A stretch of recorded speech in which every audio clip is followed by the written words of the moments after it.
Pleasant Sabbath to all the brethren. So I want to welcome one and all the brethren, all the visitors to our Republic Day service. Now, Republic Day is Tuesday.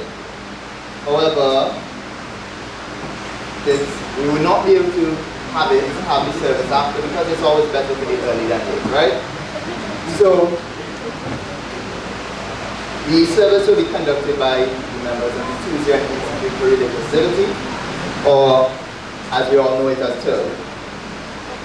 So Brother Shannon will be gracing us with the opening prayer, but I just want to make a few early remarks to each of us. So, to many of us, the proceedings may seem a bit similar, but there are a few new faces among us who it may not be so similar to them. So I want to impress upon the minds, or re-impress as it would be for those of us who have been here a while, the importance and the significance of this service and of republicanism as a whole. And I want to, by doing this, cause us to walk united in a common appreciation of the core aspects that republicanism represents. So, very quickly, to those of us who are new, some might judge that republicanism is simply dealing with governance and it does not have anything to do with the gospel of Christ. Nothing could be further from the truth. But in reality, republicanism is but the natural and legitimate offspring of the gospel. And for us to gain an appreciation of this, I want us to consider something. When God, the creator of all things, brought the first intelligent creation into the universe, all that it had and all that it was rendered onto it for one purpose, and that is to serve God. So all that it had and all that it was in its existence was for the service of God. And believe it or not, this is actually the origin of rights as we know it, or as we have it. Because all that it had, right to private property, and all that it was in its existence, its right to life, was given unto it for one purpose: service of God. That's the right to serve God. And these principles are ingrained in the very nature of intelligent creation by virtue of its purpose for existence. So, given that these things are ingrained in the nature of creation for the purpose of its existence, and these principles will be binding upon the billionth intelligent creation just as much as it would have been binding upon the first, we see that equality exists in the existence of rights. So, in this we can derive the principle that indeed all men are created equal on the basis of rights. Now, we understand that this then is the birth of rights as we have them, but it is also the birth of government. For these intelligent creations were meant to serve God. And so, in their service to God, they were expected to conduct themselves, or rather govern themselves, according to the will and purposes of God. And this will and purpose of God would have been conducted unto them through the conscience. And so they must be free, they must be free to act upon the will and purposes of God that would have been revealed unto them through their conscience. And so there must be freedom of conscience. And we see then, since these principles, we have the existence of rights, inalienable, we have equality of rights, and we have the freedom to exercise these rights. Any form of government that is to exist that God approves of must have these principles in it. And this is the foundation of republicanism. It is the freedom and the protection of rights from infringement, leaving men free to serve their Creator according to the dictates of their conscience. So, republicanism is a system of government that was birthed out of the very principles of God's own government. So, very quickly, where does the institute fit into all of this? Well, unfortunately, experience and history has shown that mankind has a tendency of fashioning the instruments for their own suffering, habitually raising up to themselves governments and institutions that, so far from protecting rights and freedoms, becomes their persecutors.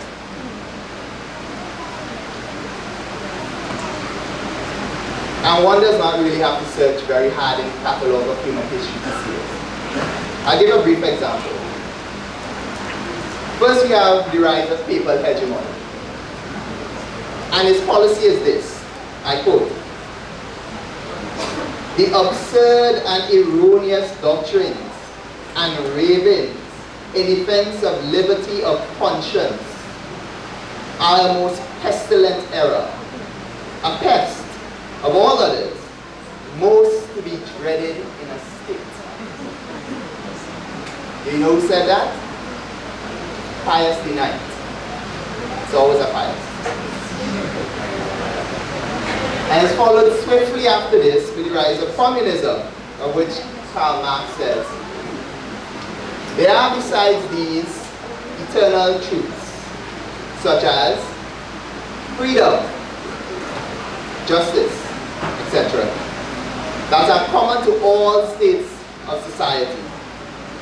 But communism abolishes eternal truths. It abolishes all religion and all morality, instead of constituting them on a new basis." Karl Marx, Communist Manifesto, page 29. So when governments and institutions espouse these doctrines, what are the people to do? When government bodies and social institutions trample upon the very freedoms that they were meant to protect, what course shall the people take? Ronald Reagan said this,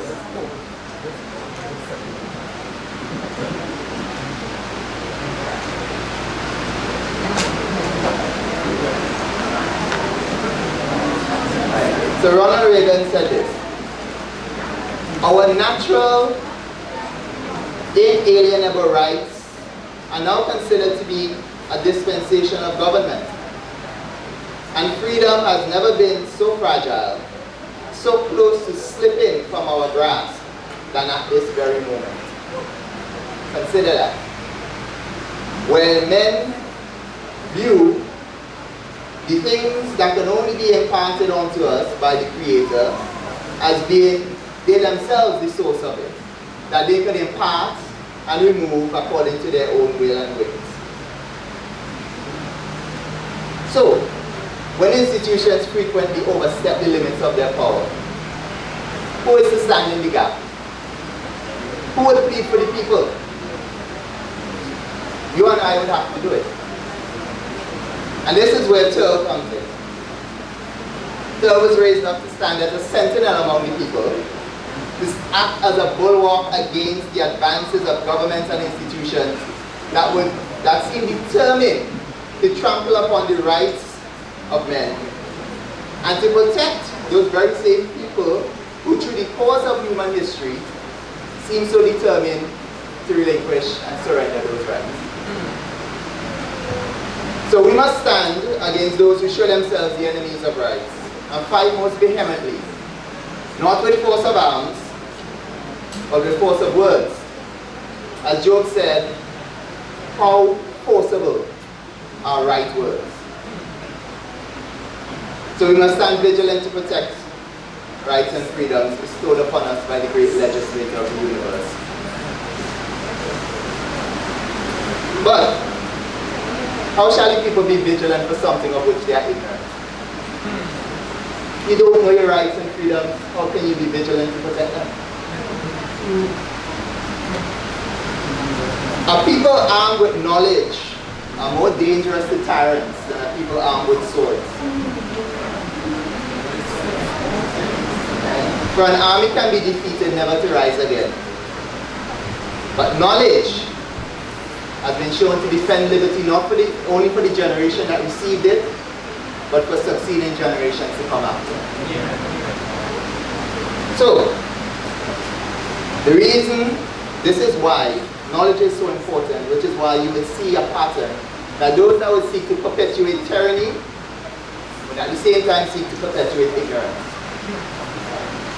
So, if wisdom is to be our weapon in this warfare, let us cling to it with all our minds and search for it with all our heart. For the only means by which our freedom can be truly secured is by the influence of Christ in the heart and in society. Brother Medina coined the term social priesthood. And Brother Kwame gave a study earlier today when he showed that, and it was stated, that there is a time to come when there will be unwarranted and never before seen trampling upon the rights of men. This is why I said there will be a time that no pen could write these things. However, though we know these things are to come, let it not be said that the people that had the weapons to fight against it stood by and did nothing. So, I pray that these things will guide the mind in receiving in appreciation all those things that are to come and forth from the service and the speakers that are to come after. Right? With that said, I want to introduce the Executive Director of the Tusian Institute for Religious Liberty, Brother Shannon Bartholomew, to officially inaugurate the ceremony by giving us the opening.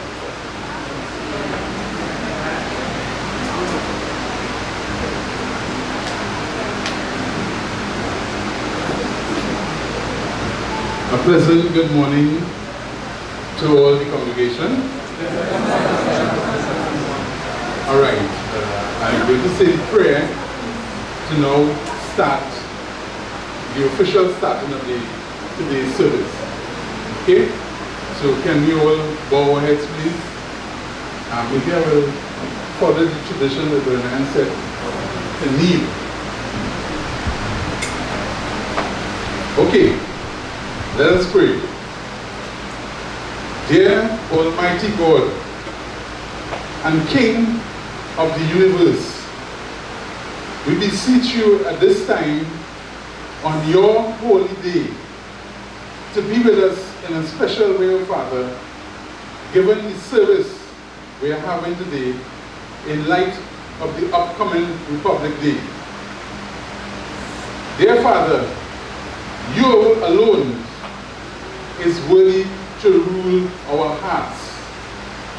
And so we ask that you rule within us throughout the course of our service and beyond. And bless us today with revelation that will drive us even further with more dedication to now succeed in the work that is set before us. All of these mercies we ask of you, O Lord, thanking you for the great blessings that you have bestowed upon us in the past, leading up to this point. Is my prayer as I ask these blessings of you with much thanksgiving. Amen.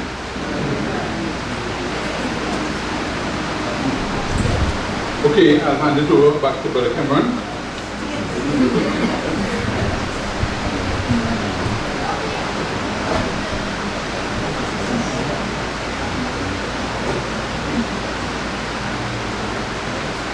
So, without further ado, I'd like to welcome the Secretary General of TERL, Sister Cynthia. Come and share a few words of wisdom with us. very powerful office.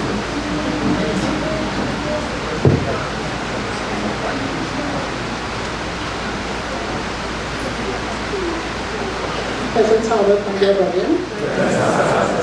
And let's say it's by this church, this side of the church. But I was asked to give some opening remarks, and I'm thankful to do so. So before we start, please let us bow our heads for a word of prayer. Thy Heavenly Father, indeed, O Lord, we do thank you for your loving kindness, the guidance and protection that thou hast granted us during the course of this week to bring us together on your holy Saturday. I do ask in you, Father, in the presence of your Holy Spirit, to be with me as I vow to present this short presentation. May it indeed, Father, be an encouragement and a blessing to the brethren.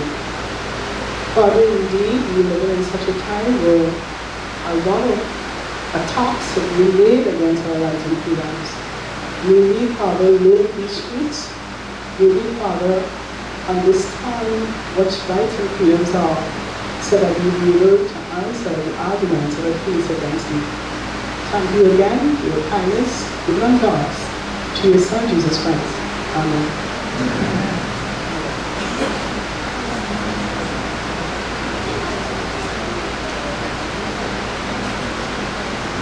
Okay, brethren. You can see that the topic of the study today is a little bit long, but I'm hoping to see if I can get through with all the points that I want to touch this morning. The name of the study is How Legislated Sodomy and Sodomite Lifestyles Attack Our Rights, seen in the Sabbath and in marriage. It's long, but I hope to see if I can touch as much as possible. While sitting down to write this study, brethren, I want us to be aware, and I know we are aware, but I want us to be even more aware that we are facing a global attack against our rights and freedoms that is seen today by the legislation of sodomy and sodomite lifestyles. I know in past Sabbaths we were talking about sodomy, and I thought it right to emphasize certain points as it relates to sodomy and sodomite lifestyles. Now, brethren, you would have heard that the buggery laws of Trinidad and Tobago were removed. In reality, what has been legislated is sodomy. So by the removal of the buggery laws, what the government of today has legislated is sodomy.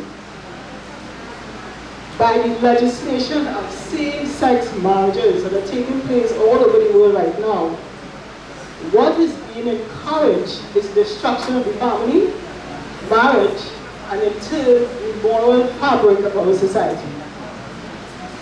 Also, by legislating and encouraging gender fluidity, many have lost their sense of identity, and some are very much biologically confused.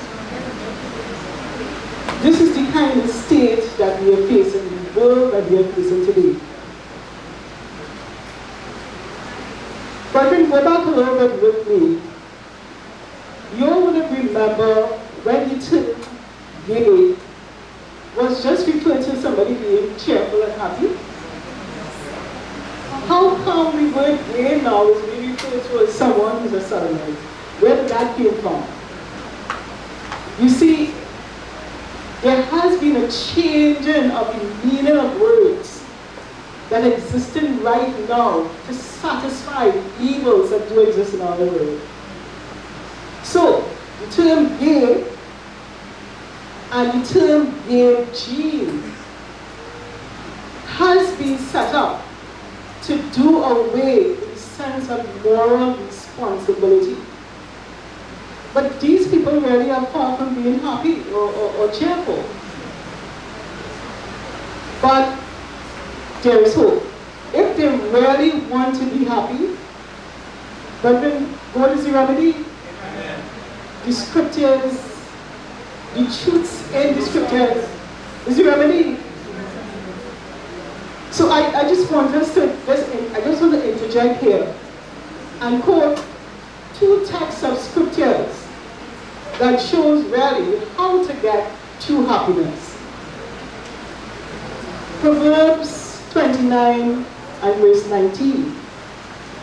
Just the latter part, and because my time is limited, I will try to see if I can summarize points as much as possible. So Proverbs chapter 29 and verse 19.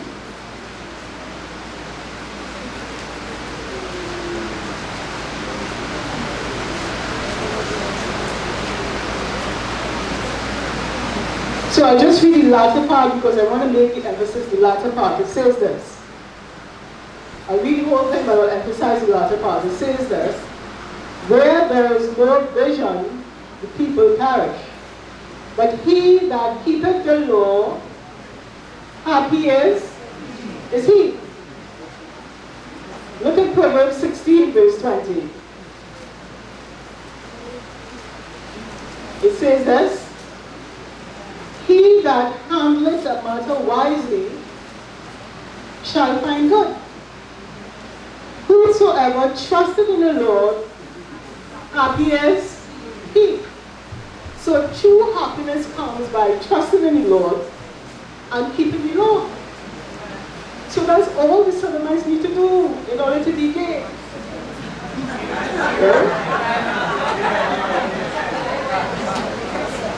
As I rightly said, they are just referring the word gay to homosexuals, but that's not really the real meaning of the word. Okay? So while governments of today are claiming to give rights to Sodomites, who are in the minority, they are in turn trampling upon the rights of the majority. But it is really our first right, which is the right to serve God, or the right of prevenient grace, which convicts of sin, righteousness, and judgment, that is actually severely being attacked.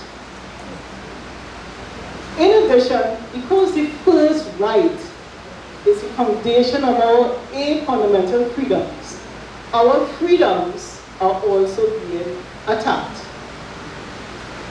But you know, brethren, the real quality of their actions is that rights are not given to us by legislation. It is not given to us by the will of the majority, by man, by nature, by human dignity, however you want to phrase it. We are all born with equal rights given to us by God.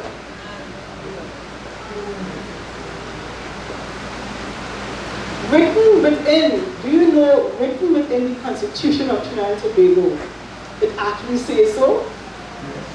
The Constitution of Trinidad and Tobago, which is the highest law of our land, unmistakably mentioned that rights are inalienable. I want to quote just a portion from our Constitution. Whereas the people of Trinidad and Tobago have affirmed that the nation of Trinidad and Tobago is founded upon principles that acknowledge the supremacy of God, faith in fundamental rights and freedoms, the position of the family in a society of free men and free institutions, the dignity of the human person, and the equal and inalienable rights with which all members of the human family are endowed by their Creator. Even our Constitution itself says where we get the rights from. The famous American Declaration of Independence clearly states this too. We hold these truths to be self-evident, that all men are created equal, all men, that they are endowed by their Creator with certain unalienable rights. That among these are life, liberty, and the pursuit of happiness. How clear could these statements be? Our rights are given to us by God. So as we know, brethren, we know these three rights already. I'm just going to repeat it. The right to serve God or conviction. It is also referred to as the right of religious liberty, as a social law. The right of life or to exist, and the right of private property. You can say these rights without even looking at anything. You should know that by now. We also have freedoms. Freedom of thought, freedom of belief, freedom of opinion, of conscience, choice, speech, expression, and movement. These, my dear brethren, are what the government is supposed to protect. So, let me try to be clearer.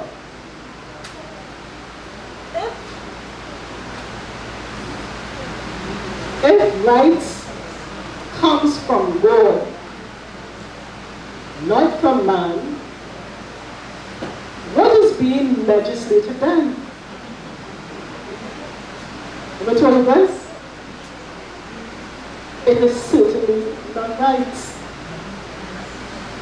But they are just opportunities or provisions that are against Christian morals, better known as obscene proprieties. That, my dear brethren, is what the Sodomites and people are asking for. It is not really rights, because they already have it. Therefore, my dear brethren, in order for us to withstand these attacks, we must hold on to, we must teach, and live principles of truth that teaches us how to trust and how to live in Christ. It is a real attack, brethren, that we are facing. There are two main theological principles I want to talk about today that sodomy and sodomite lifestyle attacks. And these two theological principles are the Sabbath and marriage or family life. These two truth-content principles that were given us before sin came into our universe, these two principal truths, it contains and promotes our rights. Now, let's see this in a summary. Firstly, brethren, we know that the law of God in itself, as was discussed earlier this morning, houses and protects the rights of man. If we look at Exodus chapter 20, let's turn to it. So I want to stay here a little bit.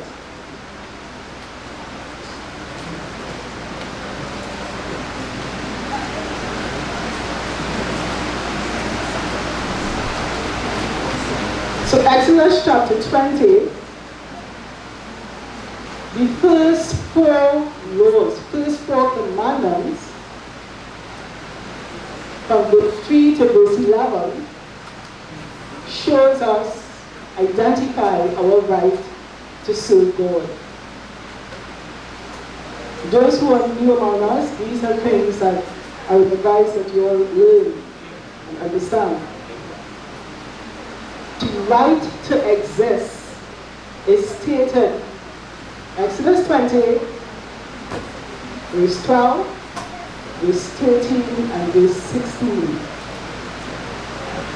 The right to private property, verse 14, verse 15, and verse 17. I don't want to go into it because I want to emphasize the Sabbath commandment in a bit. So I want us to have a look at the Sabbath commandment itself.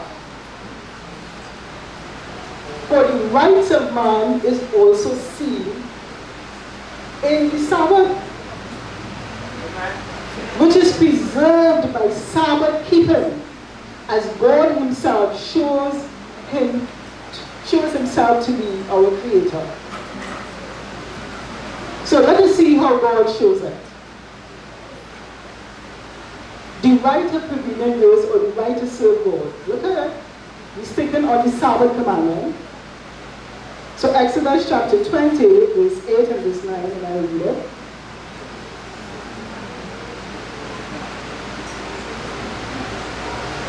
Remember the Sabbath day to keep it holy. I'll just stop there. So here God is telling us, remember the Sabbath day to keep it holy. Verse 9, 6 days shall thou labor and do all thy work. Now, what really is God telling us here? God is telling us to serve him by putting aside all secular work to fellowship with him. Brethren, don't you see here that the right of service to God, service to him is being proclaimed and preserved? So God is telling us, right to serve me, right to serve God. Let's look at the right to exist. Exodus 20 and verse 11. For in 6 days the Lord made heaven and the earth, the sea, and all that in them is, and rested the 7th day. Wherefore the Lord blessed the Sabbath day and hallowed it. What God is telling us here? Here God is telling us that he is our creator as he created all things. He rested on the 7th day and blessed it for us to keep holy. Therefore a blessing is given to us by obedience in keeping the Sabbath day holy. That day which God himself commands us to keep. That blessing of gaining an understanding of who God is. What does it give us, brethren? Life. For this is life eternal, that you might know me, the only true God, and whom thou hast sent. So when you keep the Sabbath day holy, the blessing of life is given to us. The right to life, or the right to exist, is being proclaimed here. Let's see the right of private property in the Sabbath law itself. Exodus chapter 20 and verse 10. But the 7th day is the Lord thy God. In it thou shalt not do any work, thou nor thy son, nor thy daughter, nor thy manservant, nor thy maidservant, not even your cattle should be doing any work. So the 7th day is God's own, that he gave it to us so that he can keep it holy in us. It outlines to us that not even our property on that day should not be doing any work. So here the right of private property is being preserved, even in the Sabbath commandment. But are you seeing that with me?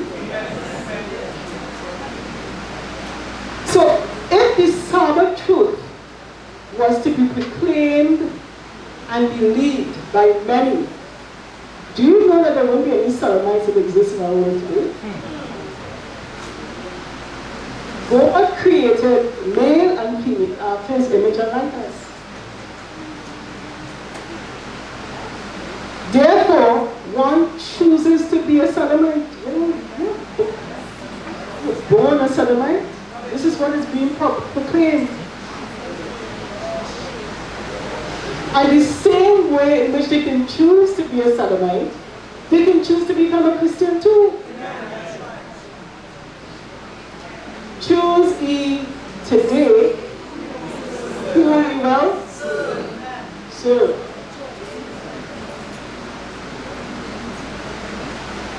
So, sodomy is not only a blatant attack against God's law in general, but it's an attack against the Sabbath truth in particular that also contains our rights.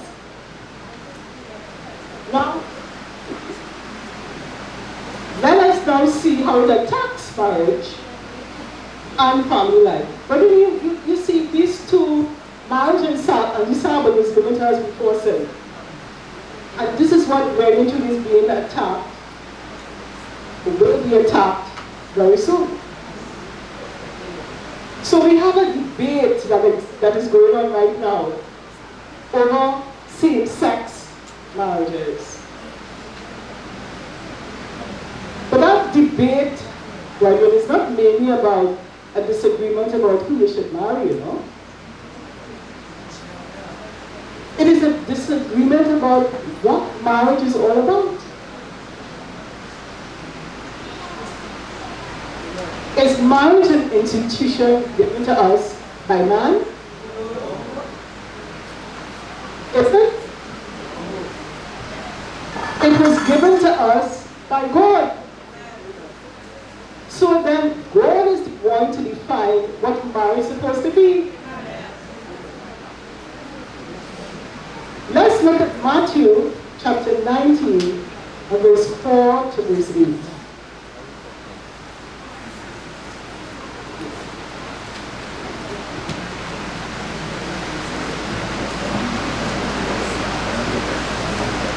Let's take a look quickly, because I know my time is running out. So chapter 19, verse 4 to verse 8. And he answered and said unto them, have ye not read that he which made them at the beginning made them male and female? And said, for this cause a man should leave his father and mother, and shall cleave to his wife, and they twain shall be one flesh. Therefore, they are no more twain, but one flesh. What therefore God has joined together, let no man put asunder. Did God join together male and male? Did he join together female and female? Then we have a right to put asunder. Because that is what God put together. So then, sister, we are also seeing here, biblical definition of marriage is when God joined male and female together. Right, exactly. According to this text. Exactly. So when they have a joining of male to male and female to female, that's not really marriage, you know. It's not even a join. Then any other thing, we have a right to put it asunder. Put it asunder. We have God command here. But it attacks, what it really does too, it attacks our right to serve God. Because God is telling us what marriage is, and they're telling us, trying to redefine marriage for us. True marriage is oriented towards producing children if the couple so chooses. Genesis 1:28. Can a man with a man bring forth children, or a woman with a woman bring forth children? It is a biological impossibility, right? So sodomy, they're even going against their own rights. The right to private property, the right to have children, they can't have it.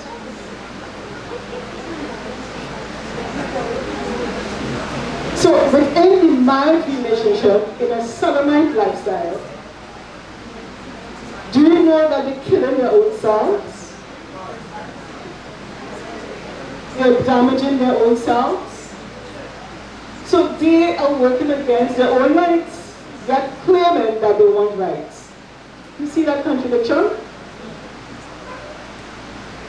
So your rights and freedoms are being attacked by Sodomites by total disregard of law and marriage.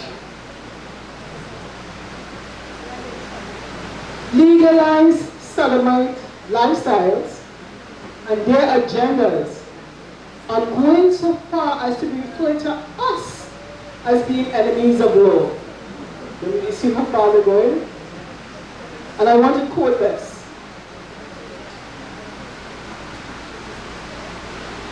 It should not be surprising that once gay marriage is declared illegal, those who oppose it are seen as enemies of the law. This is why, especially since on same-sex marriage, those with moral and religious conviction for same-sex marriages are increasingly being persecuted for simply following their deeply held religious convictions.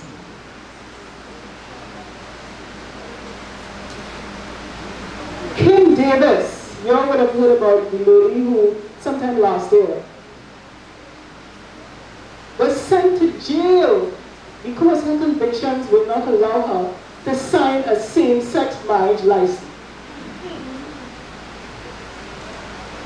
And we have only seen the beginning of this tidal wave.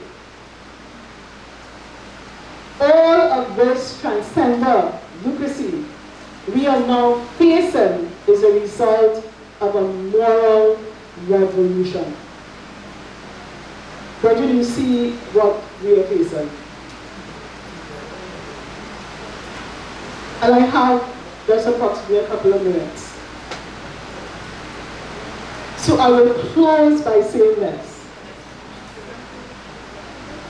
Brethren, there certainly is a paradigm shift in our world today, where everything that was once right is now being seen as wrong.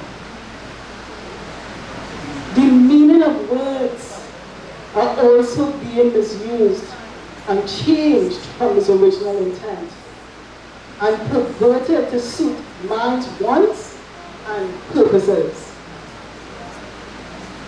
Everybody wants natural freedoms, right? And rightly so. But not everybody wants to be spiritually free. As a matter of fact, they have changed the word freedom to mean something else. To mean that they can do whatever they want. Just now, that term freedom will be redefined in our dictionaries. We are indeed facing an assault against our rights and freedoms. And as we uphold God's principles set down in His law, where even the Sabbath commandment, we are referred to as the enemies. And they will think eventually that they're doing God's business. The true form of marriage between man and woman is being attacked. And it will not be too long when the Sabbath day commandment is also going to be attacked. They will seek to persecute us and think that they are doing right as they organize themselves to come against us.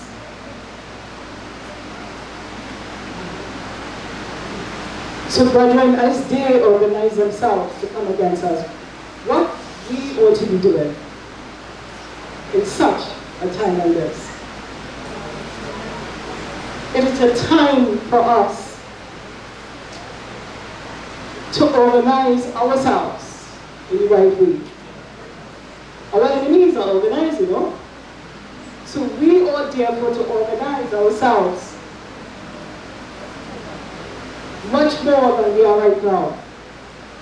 Unite and fight the real enemies that are really without. Let us rise in our morality, learning to love righteousness and hate sin. Because, brethren, knowing the truth is not enough for us to win this battle. It's really not enough. We must learn to love it. We must learn to live it and let it change us. At the end of all, we only have each other. The time will come when we will learn much more to value each other and esteem each other higher than ourselves. Because as the world seeks to attack us, then we will recognize who our true family really is. So let us hold each other's hands up high, and let us unite and finish this work together. This work is not ours, it is God's own. So let us unite more and finish this work. And brethren, may God help us and bless us. Amen, brethren. Amen.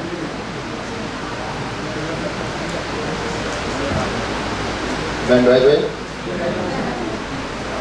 Sister Cynthia.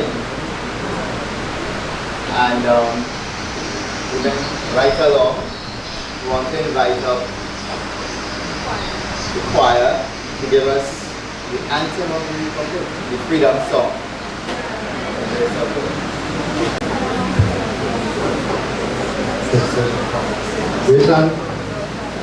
Grace and peace, brethren, pleasant Sabbath.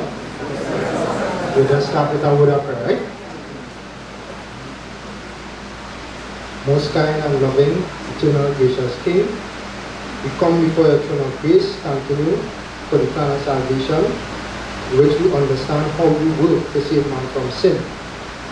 Help us, as we are about to sing this song, to give honor and glory to thee, for giving us the principles of republicanism, so we can understand our rights and freedoms, and therefore as we understand, we can defend it by thy grace.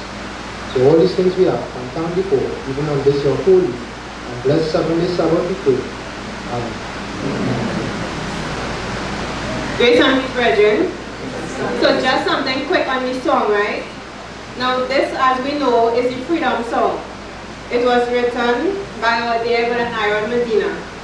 And just to appreciate the words of the song, we have a global onslaught now when it comes to our rights and our freedom. There is the one for sodomite marriages, the removing the Boundary laws, and also right here in our very own country, Trinidad and Tobago, we are getting a fight on our right to life when it comes to sending our children to schools. Just this week, someone who is close to me got their child kicked out of school because the parent refused to vaccinate the child. And they told the parent, don't make the child come back in school, homeschool the child, or vaccinate them. So we have an attack on our right to life. But God be glorified. I have a personal testimony, and it's not just about me. This week, I got my letter from the Ministry of Education approving me to homeschool my child. Amen. So by God's grace, he got his right to life preserved. But this is not just about me and him. This is about a celebration of rights and freedom. So we have to stand up and fight for our rights and freedom, because everybody wants freedom.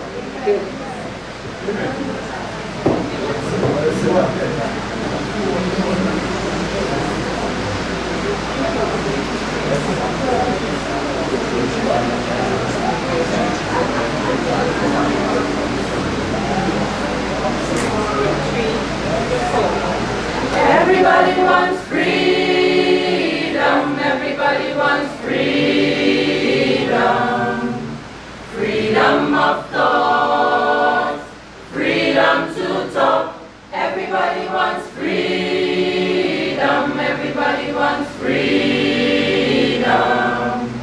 Freedom of speech, freedom to teach. We have a constitution with freedom of religion.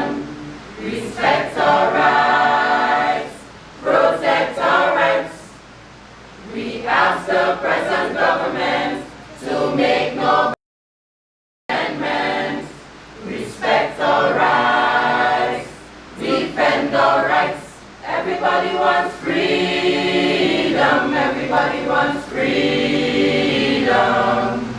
Freedom of thoughts. Freedom to talk. Everybody wants freedom. Everybody wants freedom. Freedom of speech. Freedom to teach. The media must be sincere. Of course they must have no fear. You have your rights. Stand up and fight. The cost of liberty is struggle eternally. You have your rights. Stand up and fight. Everybody wants freedom. Everybody wants freedom. Freedom of thoughts. Freedom to talk. Everybody wants freedom. Everybody wants freedom. Freedom of speech. Freedom to teach. We have a population that needs some inspiration. Time to stand up. Tyrants to stop. We're drifting into slavery, and soon we will not be free. Time to stand up. Tyrants must stop. Everybody wants freedom. Everybody wants freedom. Freedom of thought. Freedom to talk. Everybody wants freedom. Everybody wants freedom. Freedom of speech. Freedom to teach. Everybody wants freedom. Everybody wants freedom. Freedom of thought. Freedom to talk. Everybody wants freedom. Everybody wants freedom. Freedom of speech. Freedom to teach. Freedom of press. Free to express. God has given unto man. Right, so here we'll just give a breakdown of that effort, the religious liberty risk assessment. There's also a detail about what is called I like to call it the Audit of Nations. But, Brother Shannon, it's a global report concerning various constitutions around the world. And again, similarly, it's an analysis of it and whether the system is tending, it's a republic, whether it's what he calls an anti-republic, which is a system of governments openly hostile to the fundamental principles of republicanism. But then you have those that are developing republics. They're tending towards a republican form of government. But there are also those that are tending towards an anti-republic form of government. And so the global report, I know that there are some brethren, Brother Humes was quite active in it, Brother Yakini. So these are some of the things that, even though you may not have heard of them as happening in the background, Turn is working. Because reality is, if you go to a country, you want to really know the sort of situation that you're going to be involved in, the situation that you're going to be surrounded with, and be able to conduct yourself wisely. And so the site details all of these. It goes from quite detailed. There's apart from these, there are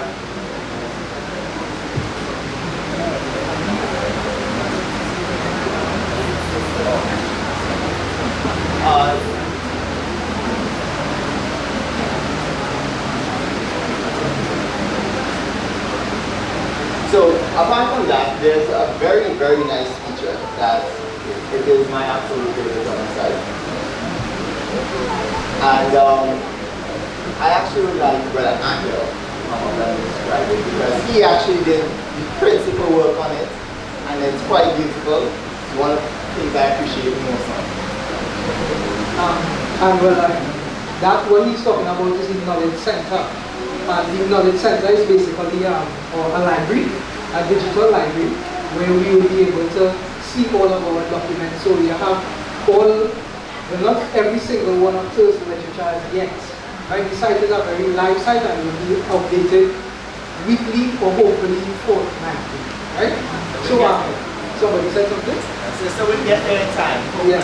Right? So if we can click on any one of these books here.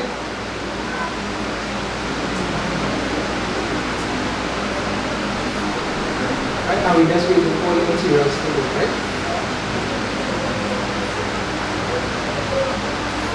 Okay, well this was a one-page tract, but if you just click on the left-hand side of it, right, it gives you a very nice visual pamphlet, or it digitizes the entire book for you, and you can read this online. You can also download this document, and we'll be adding a feature where you could read all the documents here as well. So all of our materials will be audible. So you just come and you'll be adding the feature in play, and then you'll be able to listen to all of the books, right?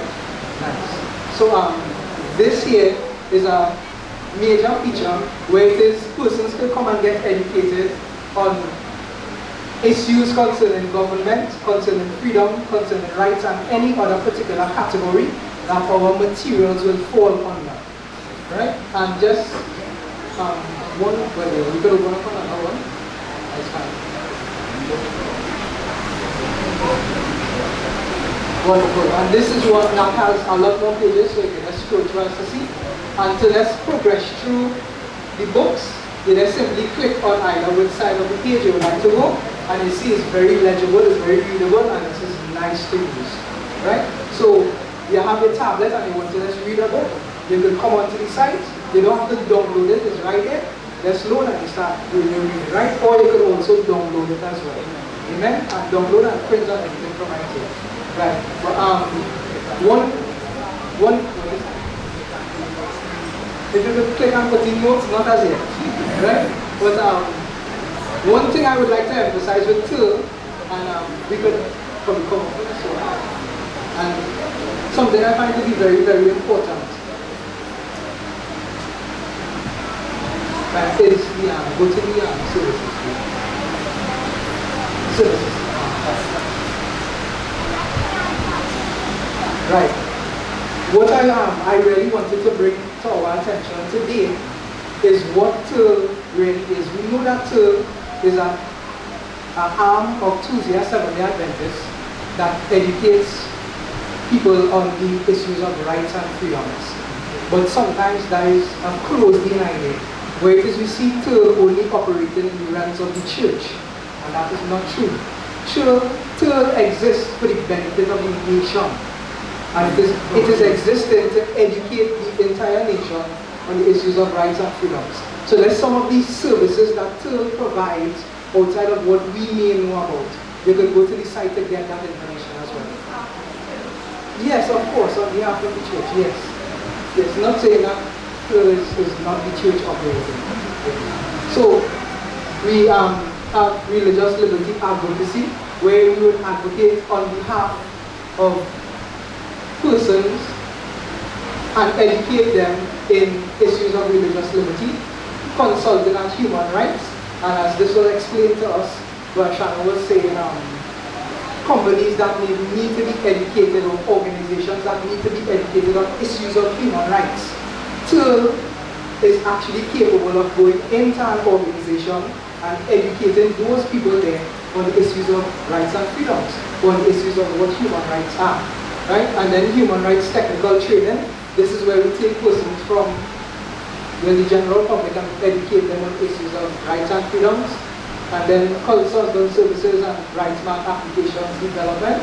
And this one here is with organizations as well, where TERL would be able to tailor, how to say, applications or tailor documents that a body could operate by, not to infringe upon the rights and freedoms of the persons inside of that organization or body. Okay? So we can go to the site and we will be able to see all these things. And if you all see any issues or any kind of thing like that to the site, you will also always report it to Brother Cameron, myself, Brother Chen, or Brother Shannon, and we'll deal with those issues, right? But besides this up here, this is the URL. It's free for everyone to use and to share, and it will continue to be updated as time progresses. Amen? So this is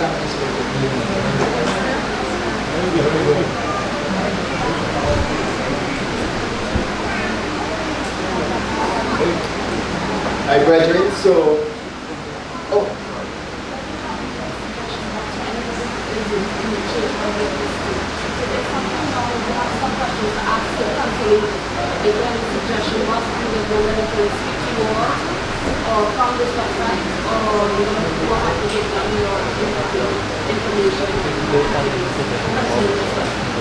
So presently, no, we don't have a suggestion box, but it's a good suggestion. We can add it in. There is a contact number that just get onto anyone and so forth. But yeah, but that is a good suggestion, and we could look into adding it. I don't know about that, right? So, brethren, that really concludes it. That was a very brief demo, but Turl is working, and it's doing a good job.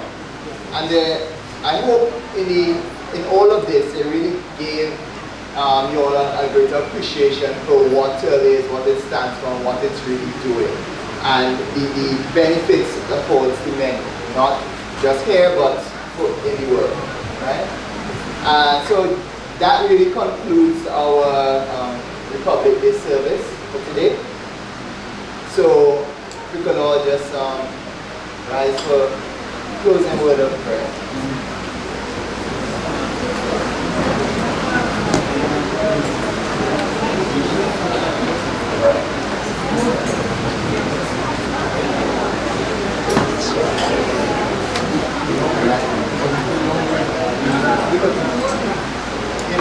Long live religious liberty and long live the Reformation. Amen. Amen. And then the good tradition that was set by Brother Medina. Yeah, good tradition. Right? O most sovereign and eternal King, who reigneth over all things, who hath given unto us inalienable rights and freedoms, that we may exercise them in the sincere worship of Thee, O Lord, and has set up government to protect against infringements of these rights. I pray, O Lord, that the things that were said today would prepare the mind and give each and every one here a deeper and a more rich understanding and appreciation for the doctrine of rights and freedom and religious liberty which you have bestowed upon this church to go forth and to educate the world. Dear Father, I also pray that each and everything that was said here will be taken to heart to prepare us for the time of trouble that is to come. As we depart, I pray that you would grant unto each and every one of us protection and traveling mercies, that we will continue in your grace and under your protection. Bring each and every one home safely according to your grace. These mercies I ask through the eternal faith of Jesus Christ our Lord. Much thanksgiving. Amen.